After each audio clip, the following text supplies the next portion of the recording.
ശനിയുടെ കല്ല് ധരിക്കാനായിട്ട് ഒരാൾ വന്ന സാർ എനിക്കൊരു ശനിദശയാണ്, എനിക്കൊരു കല്ല് വേണമെന്ന് പറഞ്ഞാൽ വരുന്നതെങ്കിൽ ആദ്യം ഈ ശനിയുടെ പൊസിഷനാണ് നമ്മൾ ചെക്ക് ചെയ്യണം. ശനി ഈ പുള്ളിക്ക് സപ്പോർട്ട് ചെയ്യുന്ന പ്ലാനറ്റ് ആണോ അതോ ഈ പുള്ളിക്ക് ഒരു നെഗറ്റീവ് എഫക്റ്റ് തരുന്ന പ്ലാനറ്റ് ആണോ എന്ന് നമ്മൾ നോക്കും. നെഗറ്റീവ് എഫക്റ്റ് തരുന്ന പ്ലാനറ്റ് ആണെങ്കിൽ അതിൻ്റെ സ്റ്റോൺ നമ്മൾ സജസ്റ്റ് ചെയ്യാറില്ല, കൊടുക്കാൻ പാടില്ല.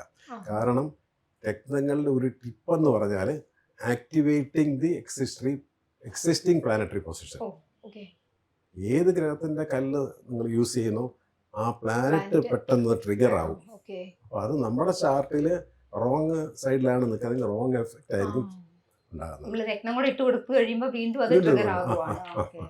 ഈ മുങ്ങാനിരുന്ന തേങ്ങ എന്ന് പറഞ്ഞ പോലെ ആയിരിക്കും അത്.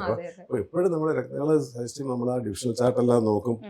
നടക്കുന്ന ദശാകാലത്തിന് വലിയ ഇമ്പോർട്ടൻസ് ഇല്ല എങ്കിൽ പോലും 2 കല്ല് വന്നു, ഒന്ന് എമറാൾഡ് വന്നു, ഒന്ന് ബ്ലൂ സഫയർ വന്നു, ഒരാൾക്ക് മാച്ചിങ് ആയി. അപ്പം നമ്മൾ നോക്കുന്നത് ദശാകാലം നോക്കുമ്പോൾ പുള്ളിക്ക് ശനിയുടെ പീരീഡ് ആണെങ്കിൽ ആ ശനിയുടെ സ്റ്റോൺ ആയിരിക്കും ഫസ്റ്റ് പ്രിഫറൻസ് കൊടുക്കുന്നത്.